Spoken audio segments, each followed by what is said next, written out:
Pilipina, maganda talaga yan. Ang hindi ko lang alam sa mga Pilipino, sa mga lalaki natin, pero sigurado ako sa mga Pilipina ay maganda. Dahil, ano ang ating proof o evidence sa buong mundo na maganda talaga ang Pilipina? Ilan ang Miss Universe natin? Apat ang Miss Universe na winners ng Pilipinas. Kaya, ibig sabihin, global ang beauty ng Pilipinas. Kaya, bago ang lahat, sabihin niyo sa lahat ng kaaway ninyo, Pilipina ako, maganda ako.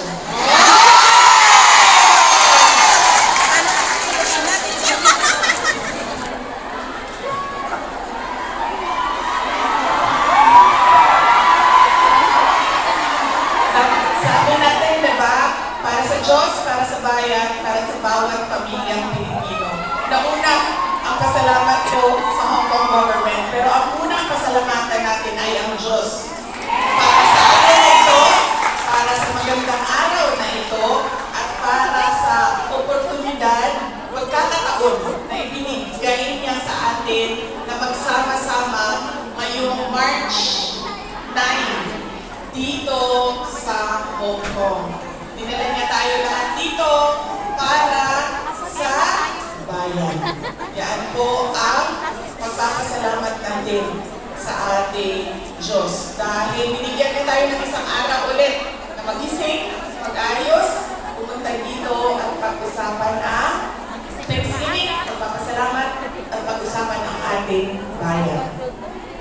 Ang sunod na pagpapasalamat ko ay hindi ko isa-isahin yung mga pangalan dahil baka may hindi ako mabanggit at magtampo. So, isa-isahin ko lang ang mga grupo na kailangan natin pagpasalamatan. Unahin ko muna ang Kingdom of Jesus Christ.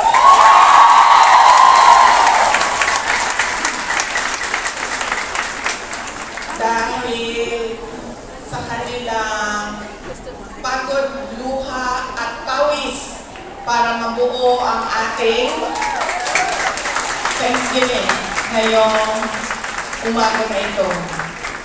Ang sunod na kailangan natin pagpasalamatan kailangan ko pagpasalamatan ay kayong lahat, mga kababayan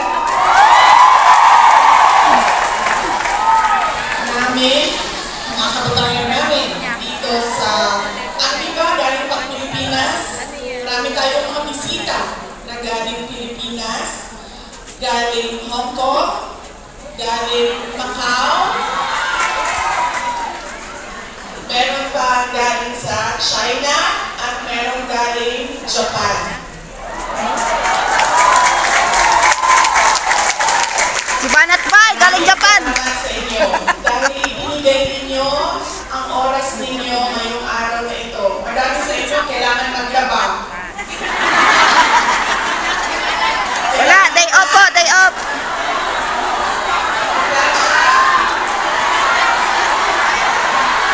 Yes, kayo, pero kailangan nyo laban yung damit ninyo. Kailangan ninyo magpa-parlor. Kasi, diba? Araw ito na, kailangan maglinis ng inyong bahay. Kailangan magpa-pedicure. Diba? Kailangan magpa-dentista. Dahil araw ito ng pagpahinga. So, kailangan ayusin lahat ang sarili. Para sa sarili. Pero, binigay ninyo ang oras ninyo at araw ninyo ngayong umaga na ito.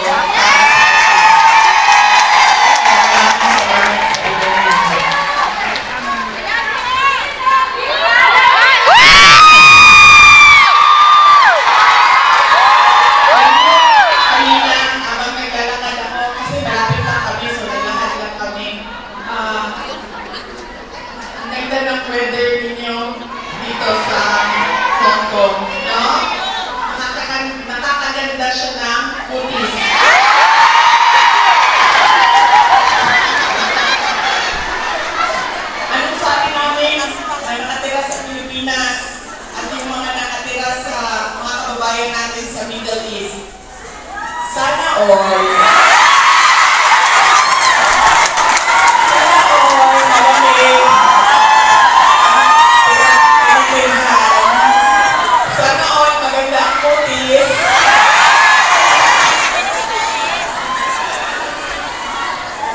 Kaya, isa din yan sa dapat ninyong ipagpasalamat sa Diyos. Nandito kayo sa lugar na fulo, maganda klima, at lalong-lalo na nandito kayo dahil meron kayong hanap buhay. Hindi natin gusto na umalis ang ating mga kababayan sa Pilipinas. Pero marami sa atin, kahit walang oportunidad sa ating bayan, ay nakipagsapalaran sa iba't ibang lugar sa mundo para sa inyong mga pamilya.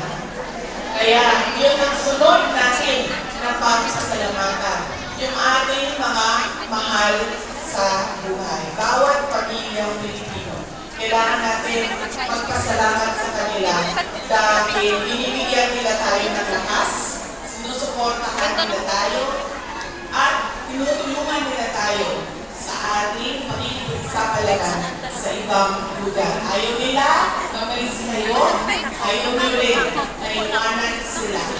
Pero kailangan natin gawin dahil kailangan suportahan ang ating mga pamilya. Okay? Magpapasalamat ulitin ko sa Diyos, sa Hong Kong Government, Hong Kong Police, sa KOJC, sa inyong lahat, mga kababayan namin na nandito, at syempre kailangan natin pasalamatan ang PDP,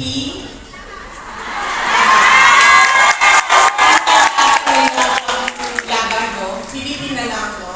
Opo.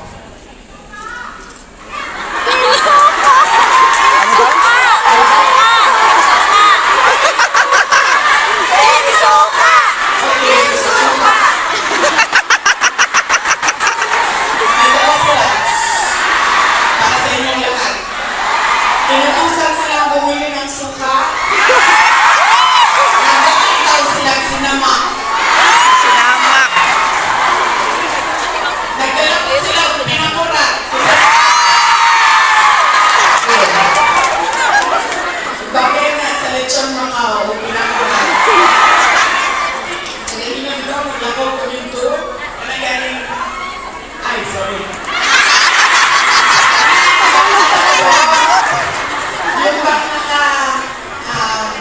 Yung bang nakabitay ng mga lechon Macau ba yan, no? Lechon Macau.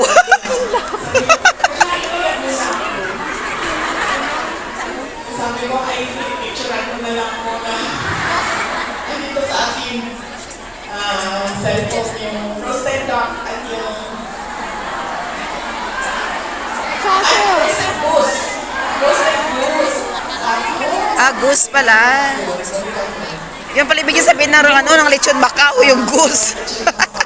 Lechon Macau. Isaw-saw sa suka.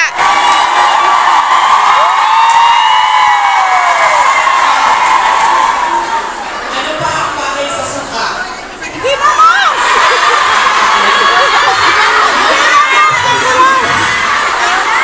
Matrindo naman isa. Matrindo naman isa. Chorizo, longganisa. Chicharon! Chicharon! Charon. Uga, uga! Tuyo!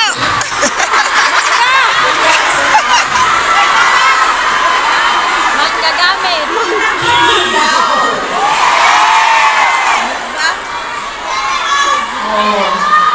Dula, galunggong. Yes. Diba? So, hindi tayo naman mauutusan na bumili ng suka. Kasi lahat yan, lahat ng pagkain masasarap, kailangan ng Suka! Gustahan ko yung speech na suka. Ito yung ilang listahan ng speech ko dahil matagal ako kagabi nag-decide kung pupunta Urgent pala tong decision. dito sa Thanksgiving.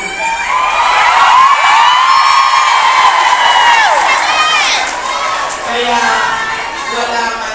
wala ako listahan ng speech. Pero yes, alam niyo, marami siguro sa inyo ang nautusan na bumili ng suka at mantika.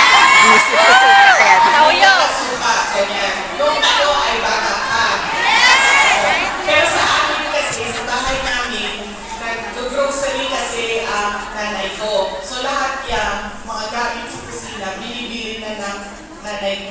nautusan lang ako lagi doon sa kanto, sa tindahan, bumili ng Coke. Coke.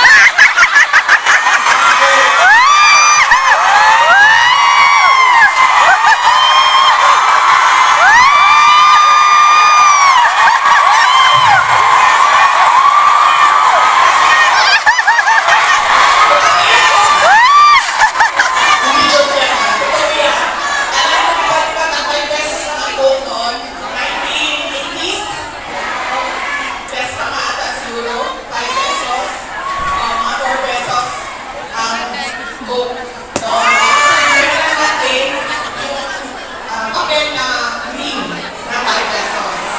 Oo, yan yun. Pero totoo yan, ha? Coca-Cola ka, kasi kayo naman, sinabi ko, tapos wala pa. Kailangan natin magpasalamat kay Pastor Apollo Iburo for his generosity. Alam mo, bumisita ako sa kanya nung siya ay nasa